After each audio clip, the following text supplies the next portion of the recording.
Gujarat bulletin ન્યૂઝમાં આપનું સ્વાગત છે। અમદાવાદ ખાતે 16 જુલાઈ અષાઢી બીજના રોજ ભગવાન જગન્નાથજીની ભવ્ય રથયાત્રા ધામધૂમથી નીકળશે।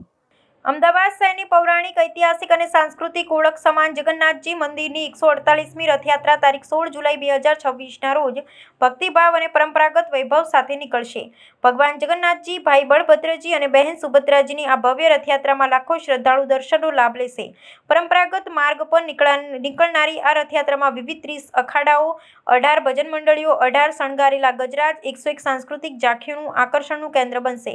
શ્રી જગન્નાથજી મંદિર ખાતે 148મી રથયાત્રા પૂર્વે તારીખ 14 જુલાઈ 2026ના રોજ સવારે 6 વાગે ભગવાન શ્રી જગન્નાથજી, સુભદ્રાજી અને શ્રી બળદેવજીનું ગર્ભગૃહમાં રખાયેલી પ્રતિમાઓનું પ્રતિષ્ઠા વિધિ સાથે પૂજન કરવામાં આવશે। ત્યારબાદ સવારે 7:30 થી 10:30 વાગ્યા દરમિયાન નેત્રોત્સવ પૂજન વિધિ, ધ્વજારોહણ તથા મહાઆરતી યોજાશે।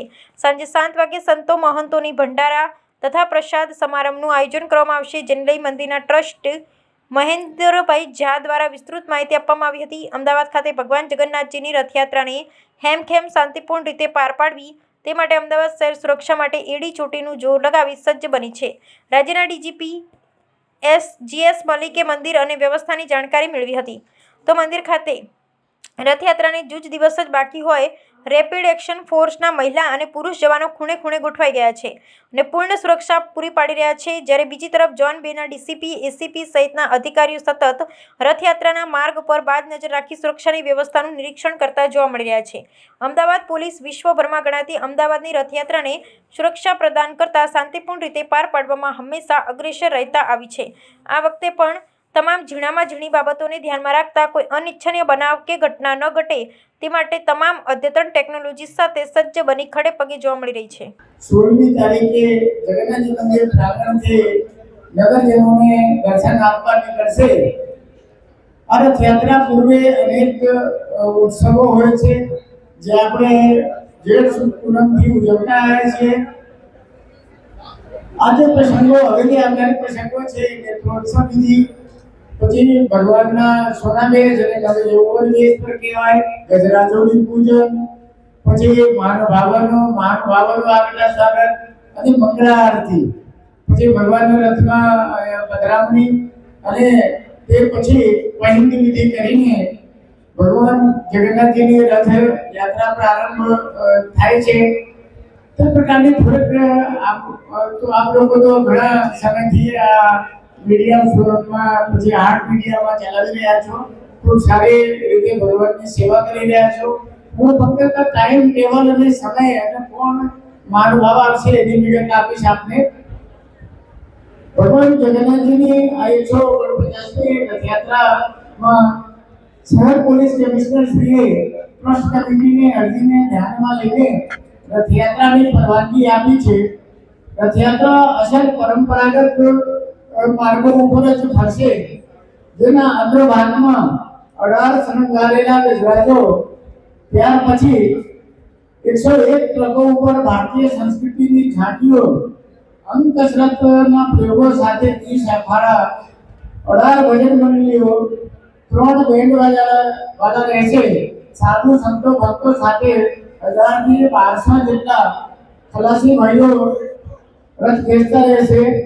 દેશભરમાંથી લગભગ આશરે 2 થી 2.5 સાધુ સંતો હરિદ્વાર, અયોધ્યા, નાસિક, ઉજ્જૈન, જગન્નાથપુરી અને આપણે સૌરાષ્ટ્રમાંથી અહીંયા પધારશે।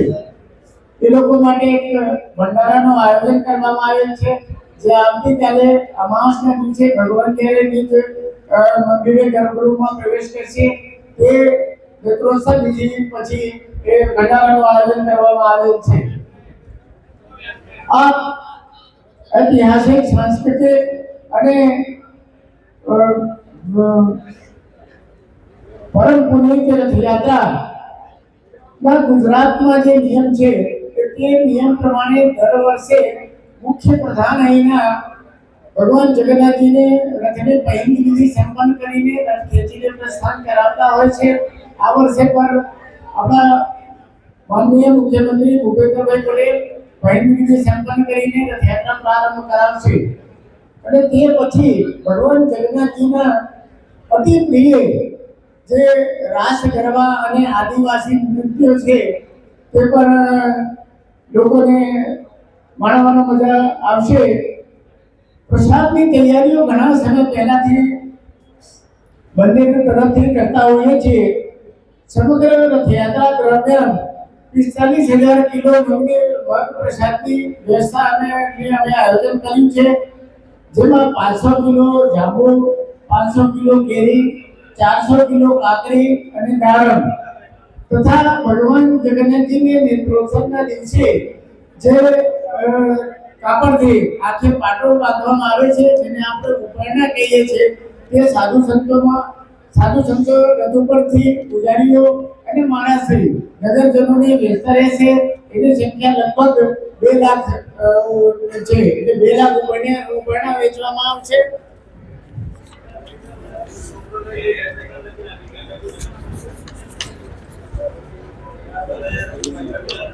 ચૌદમી તારીખે અમાવસના દિવસે જે કાર્યક્રમ છે તે 8 વાગે સવારે ભગવાન જગન્નાથજીની બહેન સુભદ્રા અને બળદેવજીની નેત્રોત્સવ વિધિ પૂજન પ્રારંભ થશે.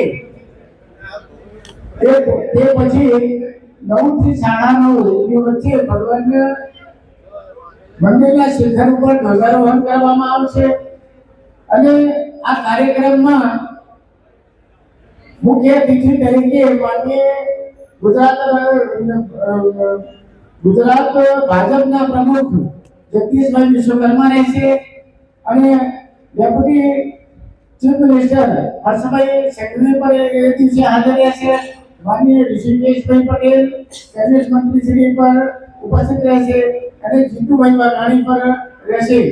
અમદાવાદના મેયર શ્રી પર ઉપસ્થિત રહેશે તથા અન્ય મ્યુનિસિપલ કમિશનરના આગેવાનો પર તે કાર્યક્રમમાં ભાગ લેશે. 15મી તારીખે એટલે કે એકમના દિવસે ભગવાનને વિશિષ્ટ પ્રકારનો શણગાર કરવામાં આવે છે, જેને સોનાવેશ કહેવાય છે. અમુક જે પુરાણો છે એમાં એને નવયૌવન, ભગવાનના નવયૌવન શૃંગાર પર કહેવાય છે. તે સવારે 10 વાગે કરવામાં આવશે. 10:30 વાગે પ્રાંગણમાં નીતિ નિયમ અને જે પ્રણાલિકા છે તે પ્રમાણે ત્રણેય રથો મંદિર પ્રાંગણમાં પ્રસ્થાપિત કરવામાં આવશે અને 11 વાગે જે ગજરાજો ભગવાન જગન્નાથજીની રથયાત્રાની આગેવાની લેતા હોય છે તે ગજરાજોને પૂજન વિધિ થશે. ગજરાજોને અહીંયા મંદિર પ્રાંગણમાં બોલાવીને પૂજન કરવામાં આવે છે અને પ્રાર્થના કરવામાં આવે છે કે ભગવાન ગણપતિ આપ જગન્નાથ ભગવાનની રથયાત્રા હેમખેમ પૂરું કરીને નિજ મંદિરે પાછા લાવશો. બપોરે રથયાત્રા દરેક દિવસ પૂર્વે બપોરે જે કોંગ્રેસ કમિટીના આગેવાનો છે તે લોકો મહારાજની શુભેચ્છા માટે મંદિરે આવતા હોય છે. 5 વાગે શહેર શાંતિ સમિતિની મુલાકાત હોય છે મંદિરે અને સાંજે 6:30 વાગે ગુજરાત રાજ્યના માનનીય મુખ્યમંત્રી ભૂપેન્દ્રભાઈ પટેલ દ્વારા વિશિષ્ટ પૂજન આરતી કરી ભગવાનશ્રીને રથયાત્રાની શુભેચ્છા આપવાનો કાર્યક્રમ છે. સાંજે 8 વાગે મહાઆરતી એકમના દિવસે હોય છે અને એ મહાઆરતીમાં મુખ્ય અતિથિ તરીકે ગુજરાત રાજ્ય વિધાનસભાના અધ્યક્ષ માનનીય શંકરભાઈ ચૌધરી ઉપસ્થિત રહેશે.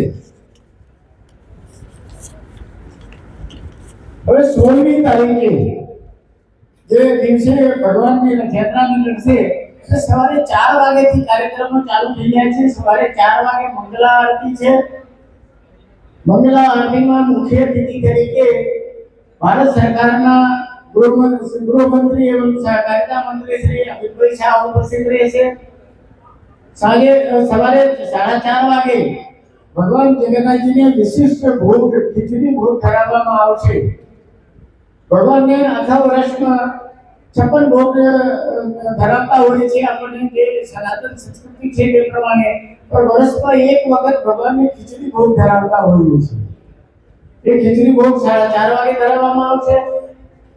સવારે 5 વાગે ભગવાન જગન્નાથજીના અતિ પ્રિય આદિવાસી નૃત્યનો કાર્યક્રમ છે અને રાસ ગરબા પણ કાર્યક્રમ સાથે વૈદિક મંત્રોચ્ચાર વિધિથી ભગવાનના આંખે જે જે નેત્રોત્સવ વિધિના દિવસે એટલે કે અમાસના દિવસે જે જે પાટો બાંધવામાં આવેલ હતા એ પાટો ખોલવામાં આવશે અને 5:45 વાગે ભગવાનને ત્રણે રથોમાં પ્રસ્થાપિત કરવામાં આવશે.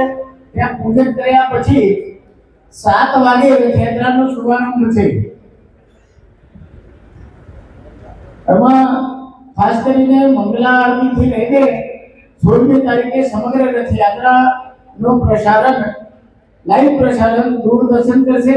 આપ સૌ બી કરતા હો છો ને મતલબ કે ડોક્ટર ભાર્ગવ ભાઈએ આ બધાને રિપોર્ટની વ્યવસ્થા કરી દીધી હશે. અને જગન્નાથજી મંદિરની જે વેબસાઇટ છે એના ઉપર પણ લાઈવ થશે અને આ વખતે તો પોલીસ ડિપાર્ટમેન્ટ પર એના દ્વારા લાઈવ કરવાના છે. શહેરમાં જે શ્રદ્ધાળુઓ બહાર ગામથી આવતા હોય છે એ લોકો માટે રથના દર્શનનો એક સ્પોટ નક્કી કરવામાં આવેલ છે. એ જગ્યાએ રથ છે ને લગભગ અડધો મિનિટ કે 1 મિનિટ માટે ઉભા રાખવામાં આવશે. 7 વાગે મંદિરેથી રથયાત્રાનો પ્રારંભ છે. 9 વાગે મ્યુનિસિપલ કોર્પોરેશન પહોંચશે. 9:45 રાયપુર ચકલા, 10:30 વાગે ખાડિયા 4 રસ્તા, 11:15 વાગે કાલોપુર સર્કલ અને 12 વાગે સરસપુર પહોંચવાનો સમય છે.